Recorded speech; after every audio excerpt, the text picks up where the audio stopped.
Welcome to the fourth episode of the Miami Valley Craft Beer Podcast. My name is Blake Longfellow, and I'm back in Dayton, Ohio today. I'm at Dayton Beer Company with Aubrey Wiltshire, event coordinator and market manager. How are you doing today? I'm doing good. How are you? Good. It's opening day today, and it feels like spring again. Oh, yeah. Yeah, we're looking forward to being in that busy season again. So talk to me how you got into craft beer and how that journey began. So when I had initially started here, I wasn't actually a huge beer fan, and I had drank, like domestic beer, didn't really know a whole lot about craft beer, and it always really interested me. When I started working here last year, I really just started trying different beers, and I was like, oh, wow, craft beer is actually really good. Like, it can, appeal to everyone. I feel like there's a taste for everyone. That's how I kind of got started with craft beer, and ever since working here, I've been really getting just more knowledge about beer and how it all works and how it kind of contributes to the company. It's been very interesting and fun to be around, and craft beer is definitely something I think that would interest everyone if they got the chance to actually. I totally agree, because I feel like sometimes people are scared of it, but if you have good bartenders and also a good brewery that helps guide them into the right direction, I think that helps everyone out in the process, especially with beer sales not doing as well as I feel like it could be doing. Right. And stuff like that. But what were the first styles interested you? I'm sorry, what was that? What was some of the first styles of beer that you got? I started with light lagers, just like our Gym City Light. That was the one I had first initially tried, and I was like, oh, this just tastes like, regular beer. It's really good to drink with everything, basically.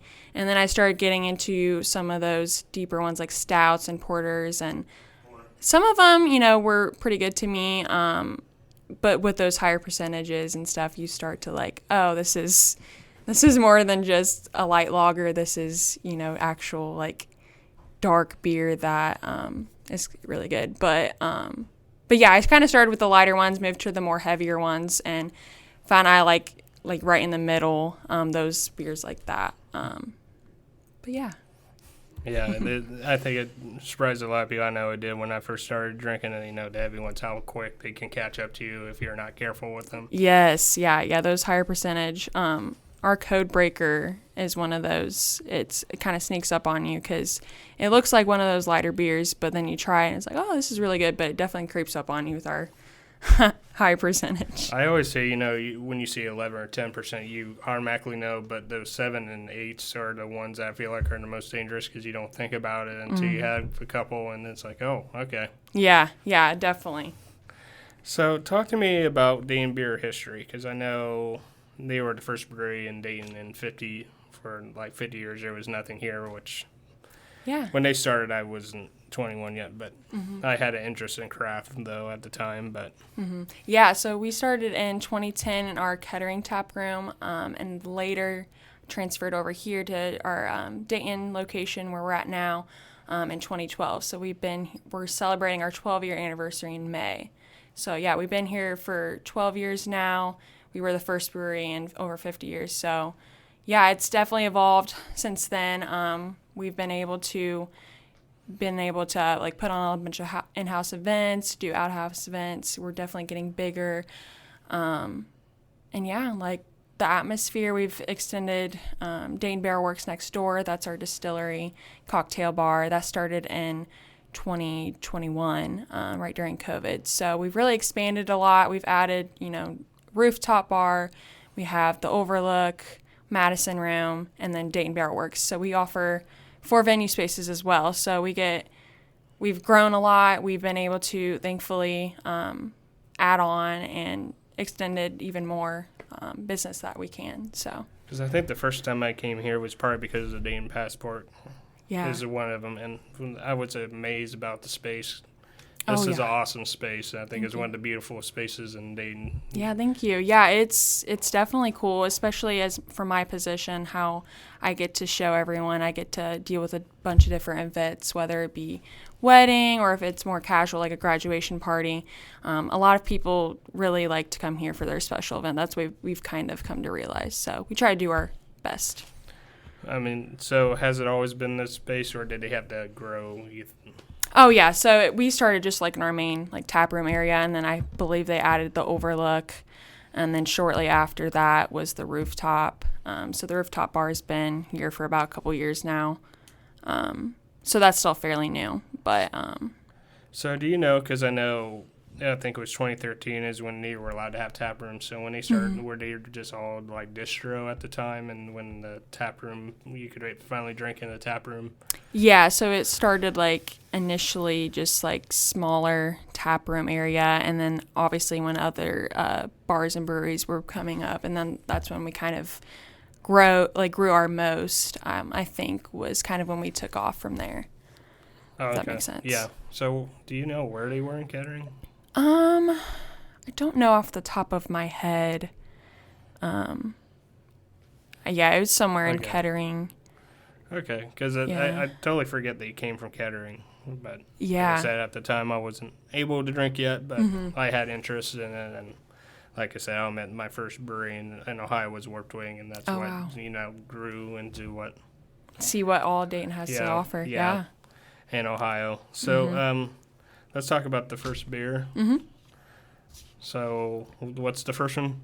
So we got Gem City Light. That's our lightest beer. It's a light lager. It's 3.8% ABV.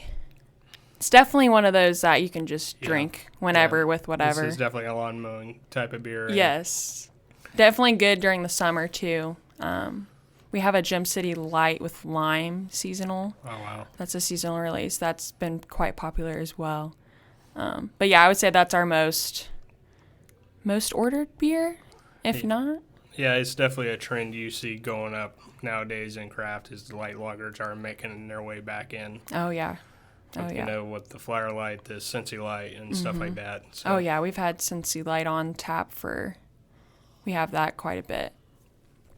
But no, that's very crushable and easy to drink, and it's good. Thank you. Yeah, it's really good.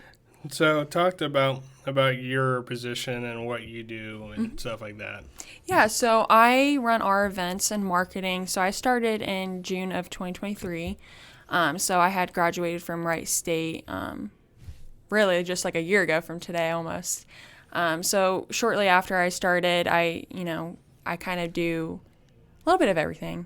So I run 4 event spaces. With that, comes like contracts, inquiries, communicating with clienteles, meeting with them and getting kind of all their needs for their event. And then I'm kind of here to give tours of the spaces and here for most of the events to make sure everything's being run well. And then as far as marketing, I work with my boss about like brainstorming different in-house events that we have. Our summer band series, doing social media on a day-to-day basis. So a little bit of events, marketing. I kind of am that realm of it. So what type of events do you guys have here? So we do Trivia Tuesday every Tuesday. So we have that at 7:00 with $3.50 DBC pints. So that's really just like a good discount that we have that we're kind of known for on Tuesdays. And then Wednesdays we have Shuffleboard. So Shuffleboard comes every Wednesday. And then Thursday we have Taco Thursday. So we got 3 tacos and a pint for $13. And then recently we just started lunch on Thursday and Fridays too. So we're open from at 11 on Thursday, Fridays for lunch until 3. And then we have a happy hour from 3 to 5 on Thursday, Fridays. So got a lot of good specials, discounts going on during the week. And then we have the summer band series starting in May. That will run until September. So that'll be every Saturday from 7 to 10. We have live music. So that's kind of as far as everything in-house. And then kind of a little bit of the Brewers Bash, what we have starting for our first time in June. So that's some of the things we have planned for the summer. So how did the Brew Bash start, and when is it? So it started actually at the beginning of this year. Me and my boss had been brainstorming different things we had ideas for the year, and he had come up with a Brewers Bash, and we wanted to recognize all of Dayton breweries and what craft beer we have to offer. Basically bringing the whole, community together, and we'll have 3 different areas blocked off for tasting. So basically you can buy a tasting package, get 5-ounce tastings. You can buy those in advance on our Eventbrite page, or you can show up on the day of. It's a free public event with the addition of buying the tasting packages if you'd like to participate. And then that same night we have no refunds, a live band performing from 7 to 10. So it's kind of like an all-day event, bringing everyone together and, tasting craft beer in Dayton and just enjoying it and good company. I like seeing it because I don't think Dayton gets the recognition they deserve for their breweries, because, you got awesome Cincinnati and Columbus, but I think Dayton's sometimes a forgotten child, and that our beer scene is good. Oh, yeah. Yeah, I agree. Yeah, Dayton's got a lot to offer, especially now, just with, different competition, and we just wanted to have a space for everyone where they could be recognized and do a fun event. Because you guys definitely have the space to do it. Because I've always wondered why Dayton hasn't had a festival of that kind. Sure. Because, in Cincinnati you got the Oktoberfest, the Bachfest, and now Missing Link Fest, where they bring breweries together and stuff like that. So hopefully this is the beginning. Because I know Yellow Cab has had something similar to that, but I've also heard it might not even happen this year. So yeah, and that was kind of like us stemming off of that too, because we wanted to be like, so since there's not that going on, we wanted to do something. And kind of not in replacement of that, but kind of stemming off of that. That's how we kind of got at the idea. Because I think when people realize when you go to Dayton, then all you guys are from Muller to Little Fish to you guys to the Barrel House, the Warped Wing, Toxic, everything's pretty much in walking distance of each other. So it's a really nice spring, summer thing to do. Oh, yeah. Yep. That was kind of a good place for us to have it too, was in June. We wanted to do it during, not too early of the year, but not too late in the year. So I think June was a good time frame for us to have it. I agree, because June sometimes a dead space where nothing's really happening. I know you got the Dragons going on, which I'm sure you get that pool in. Oh yeah. Yep, we are actually starting. That reminds me, we're starting a pregame special for Dragons games. So, nice. An hour before game time, you can come in and get $4 DBC core beers. So, these right here, 3 of these are our core beers. So we have our Gem City Light, Java Man Coffee Stout, Broken Charlie Blonde Ale, Roof Juice IPA, and then I feel like I'm forgetting one, but it'll come to me. Hey, no, you guys have a lot of beers on, which is always impressive. The amount of beer you actually have on your tap list is. It's you guys have 33 taps, don't you? 36 taps, okay. Yeah. And I think, I couldn't, don't quote me on this, but I wanted to say 25 to 30 are actually ours too. So, yeah, it's definitely, we keep our 5 cores rotating all year long, whereas a lot of those could be seasonals and limited releases as well that we have. Because I noticed you guys started to be a little more in the distro now too as well. Oh yeah. Are you part of that too, or? Sorry, what is it? Distro, you see yourselves more in the grocery stores. Oh, and stuff yeah. like that. Yeah. We luckily we have, sales reps have different communities that we go to. But yeah, Kroger is one of them. And Dots, Dorothy Lane Market, you can find it there as well. Some liquor stores too. So are you also part of private takeovers and stuff like that? Is that something you think about doing down the road, take over a bar or something, so more people get to taste you and stuff like that? Are you talking about in other bars? Yeah. Oh yeah, we're in bars as well. Couldn't tell you exactly what, but we have different. I can't even think of the word. Territories that we have in Dayton, and up. We don't usually go above Westchester, I believe. So, Right. but yeah, 'Cause restaurants I've as seen well. I've seen you a little bit in Troy now because that's where I'm from and stuff like that. Yep. We're definitely making it way there too. So let's talk about the second beer. Okay, so this is Jalapeno Face Lager. I like this one. This is one of our customer favorites. It's definitely, if you like jalapeno, you'll like this. It's a good one. Because it's actually won medals too, which is impressive as well. Oh yeah. It's a good one. We've had that like mixed with our pineapple one just for fun, and it's actually really good. Hidden Paradise is another one that we like to mix with those, and it's interesting taste. Yeah, for it's sure. very good because you definitely get the jalapeno in it, but it's not spicy at all. Yeah, So I it's definitely nice. think like if you don't like spicy things, you definitely like this because it's not as potent per se. Yeah. So another event I just thought of, you guys do a lot, and you do like a big soccer pool too, don't you? Oh yeah. We have watch parties all the time too, whether it be most recently March Madness or soccer games. We can really stream whatever game, luckily. So yeah, we have watch parties all the time. Because I know my friend that he's a big soccer fan, and you guys do like a big USA like watch party and stuff like that. Oh yeah. We go all out for games. We make sure that they're always on and doing some sort of special too with it usually.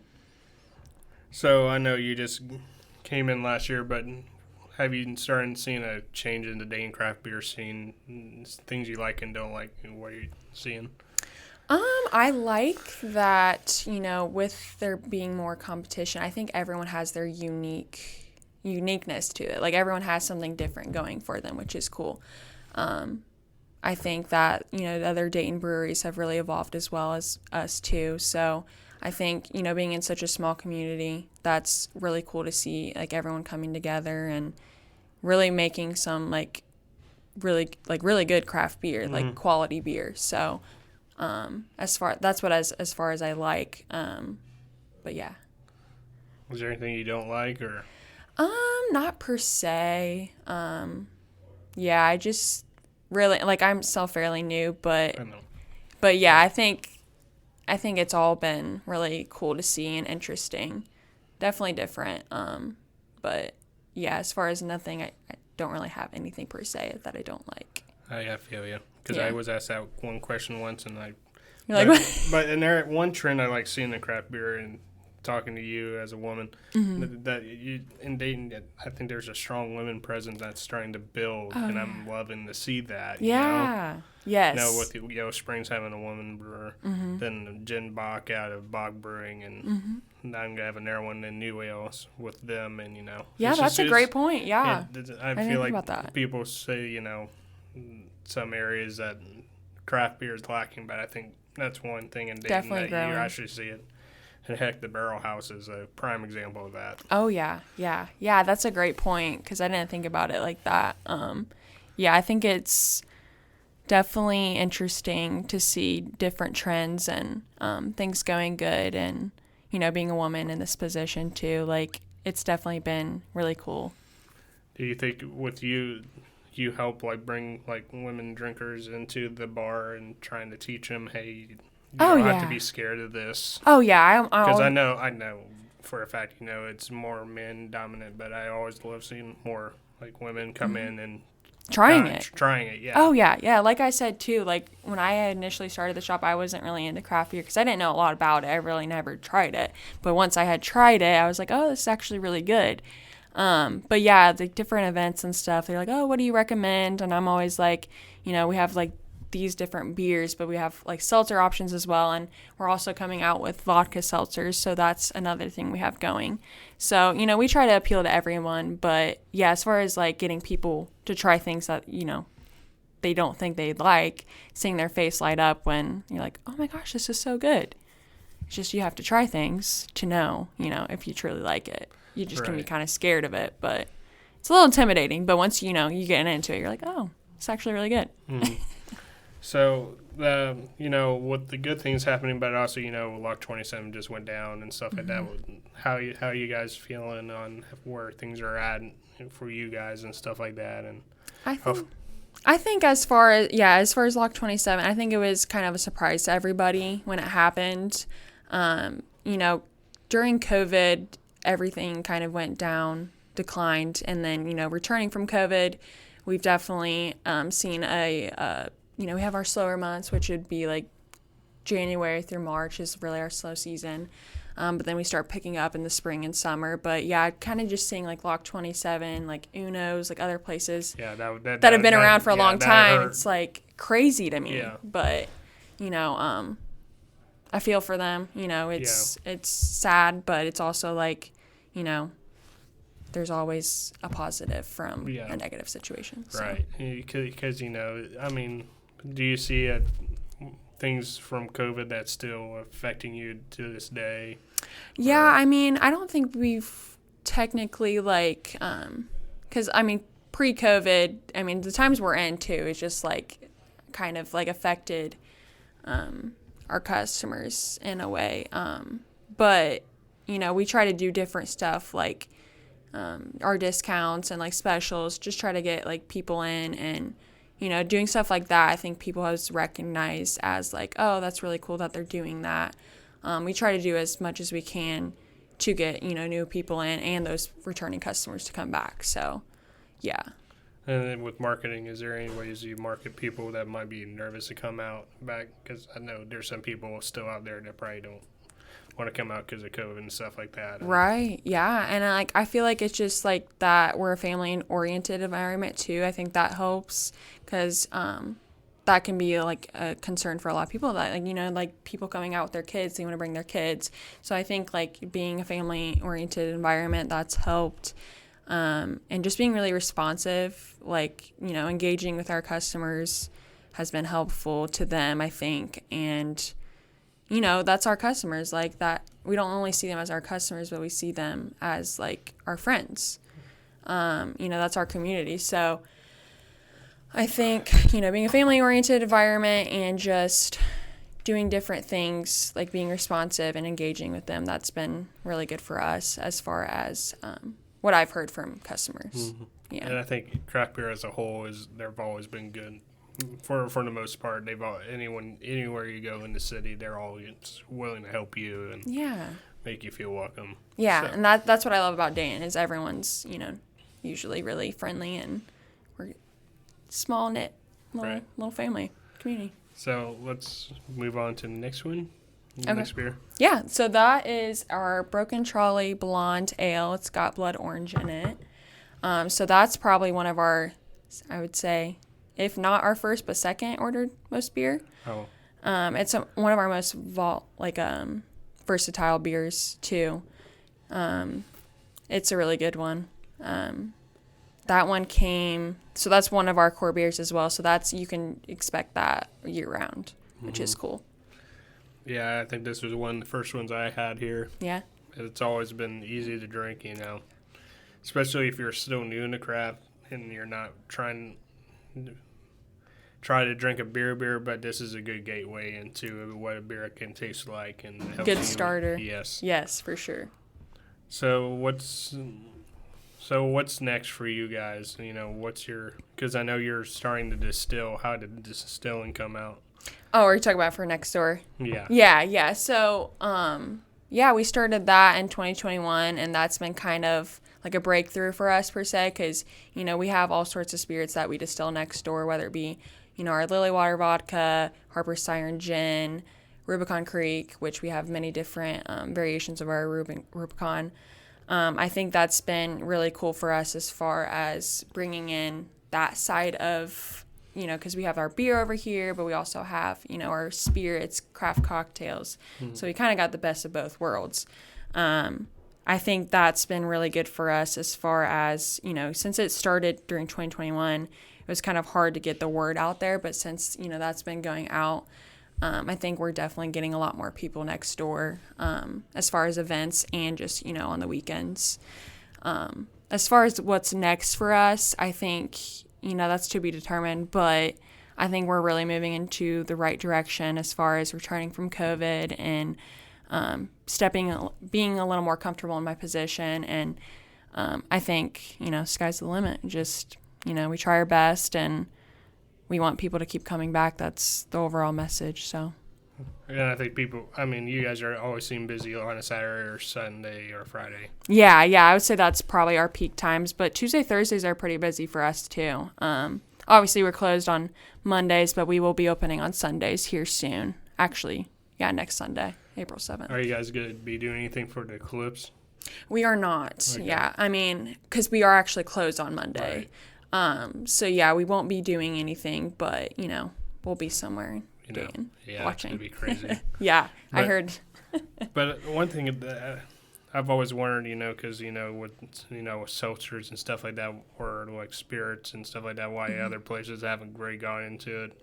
Because I feel like it can help you as well, having your own stuff. Right. Really giving that, you're just getting it to more customers.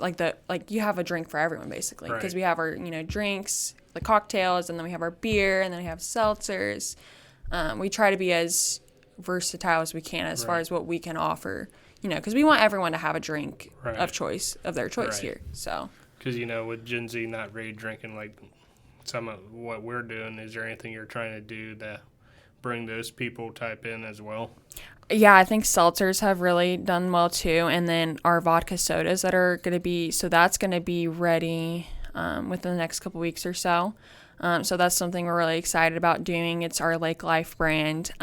So we'll have a cranberry, we'll have ginger and lime, orange mango, and espresso martini vodka sodas. So that's going to be interesting to see. I think that's going to be really good for us as far as, our seltzers did really well, but just offering vodka sodas too, because that's a trend right now. It's vodka sodas. So, I think that will really pop off, hopefully. So we'll see. Have you guys thought about, with the issue too last year passing with marijuana, have you guys thought about THC? I know that's kind of like a sticky point right now, because controversial, yeah. Because state of Ohio hasn't helped either, telling people what they can and can't do with it. Right. Because state of Ohio didn't really want it in the first place, but yeah, it's one of those things that we haven't really spoke about too much. I'm sure it's something we would talk about, in the future. But as far as right now, we haven't really spoke about that as far as if we would do anything. Because to be honest, I don't know if I would really want to mix those two together. Yeah. So, it can be. Yeah, it's a touchy subject for sure. I'm not against anyone that does it, but it's sure. With beer, I know what it does. Yeah. Yes. So, yeah. But have you guys thought about making a bourbon? I'm assuming that's what Rubin Creek is, but yeah. So next door at Dayton Beer Works, we have our Rubicon Creek bourbon. It's our straight bourbon whiskey. That was our kind of one of our core spirits, I would say. And then we've kind of stemmed off, single barrel Rubicon. We've had Rubicon rye. So if you're a big whiskey drinker, you know all the different types of different whiskeys that you can get. We have a lot to choose from. And then our Harper's Iron gin's really good. So if you like gin, or if you don't like gin because of the floral, it's really easy to sip on, and also in cocktails too. And to be honest, I don't think I've ever had gin straight. It's always been in a mixed thing. So yeah, but our gin is actually really good just to sip on. So yeah, for sure need to try. So with making bourbon, I'm assuming you're going to do something like barrel aged stuff too, with beer and stuff like that as well. Yeah, that's definitely something. So our coffee vodka next door, we distilled with Boston Stoker's espresso beans. So that was a really cool project we did. Kind of in connection with Java Man. That's kind of stemmed off that, I think. That's where we got the creation for that. But as far as beer, I know we have some barrel aged beer. I know Jack Lager we've had, if that's what you're asking. Right. Yeah. Because that's one thing in this area from Dayton, Cincinnati, barrel aged beer is awesome. Becoming a thing, yeah. Yeah, I think it's definitely, we've had a few of those. I'm not exactly sure how well those have done exactly, but I know the Jack Lager one was good. Have you tasted any of those? What you thought of those? I personally am not a big barrel aged drinker, but just because I like more of a lighter one, just Barrel not as aged heavy. is definitely an acquired taste. Yes, for sure. For the people that are not aware of barrel aged, I'm assuming people that listen know what a barrel aged is, but when you do, just be careful with it. Yeah, that's a good point. Because one of my favorites is a Whiskey Rebellion across the street. Oh, yeah. That's always a fun event. Mm-hmm. Have you guys thought about doing events like that, like a big barrel aged like release day? And I don't know, honestly. Like, so actually next door we have our Gerstner whiskey release coming up. So we do stuff like that, like limited stuff like, but I don't know as far as beer, barrel aged, if we've done an event or if we will. But I know next door you can expect like special releases. Because I always love special releases or a beer that gets released. I thought those are always cool events that makes it that beer. Oh yeah, that's something that would be good for in the future too. So like if we found one beer that we really wanted to, create a whole event on, I think that would be really cool. Then so how did the rooftop come up? Which is cool. Because I don't think there's many in Dayton that has a rooftop outside of the Foundry that just opened up. But yeah. So the rooftop, started a couple years ago, and that was fairly new to Dayton. Like you said, like there's not a whole lot to choose from as far as rooftop space. So I think that really just gives us a competitive it makes us stand out as far as our rooftop, what we can offer. It's a cool setting to just come with friends and enjoy looking at Dayton. And it's also really cool venue space for like if you want to get married on the rooftop or have a cocktail hour. We have that flexibility as well. So it's really just like a cool space to have, that people really like to come to enjoy, whether it be a birthday party, special occasion, or just hanging out with friends. I think it's definitely been a space where people have really enjoyed being on. And we offer our own bar up there as well. So we have our main brewery bar and then the rooftop bar. So there's bars on both levels, which is cool. So is there any events you're working on right now? I know the Beer Bash is one of them, but is there any one stuff you want to do in the future? As far as like summer, like that's what we have planned, what I've told you, but I have all sorts of ideas. One of them being just, doing another festival of some sort and having like a space where like we could like set up vendors and having different small businesses come in and market their business as well. And that just goes back to our core beliefs, which is like giving back to the community and helping out as much as we can. But doing stuff like that I think has been on my mind, like bringing in as much people as we can and other small businesses for them to, potentially get their business as well. Right. So, alrighty, I'm excited for the last one. That's Java, right? Yes, this is the Java Man. This is our coffee stout, also one of our core beers that we have all year. It's definitely a lighter stout, I would say, because other stouts that I've had, it's been a lot, but I actually really enjoy this one. Yeah, it's a very light and drinkable. You get the coffee right away. Mm-hmm. Yeah. Which is nice. Yeah, so if you like coffee, you'll definitely like that, I think. Yeah, this would be a perfect morning drink. Mm-hmm. Unless you have to go to work, I wouldn't recommend it. Yeah, on the weekends. Yes. Or whatever. But yeah, it's a good one. It's one of my favorites. So is there different variants of this you were talking about, or?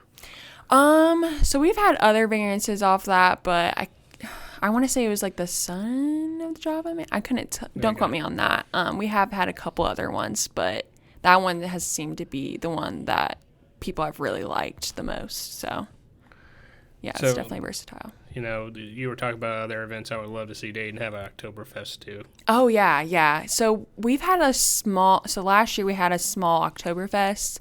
That was kind of like around when we had started, be going into slow season. So we didn't have a whole lot of time to plan it per se. Kind of was one of those things like it's hard to compete with, the Dayton Art Institute's Oktoberfest. Right.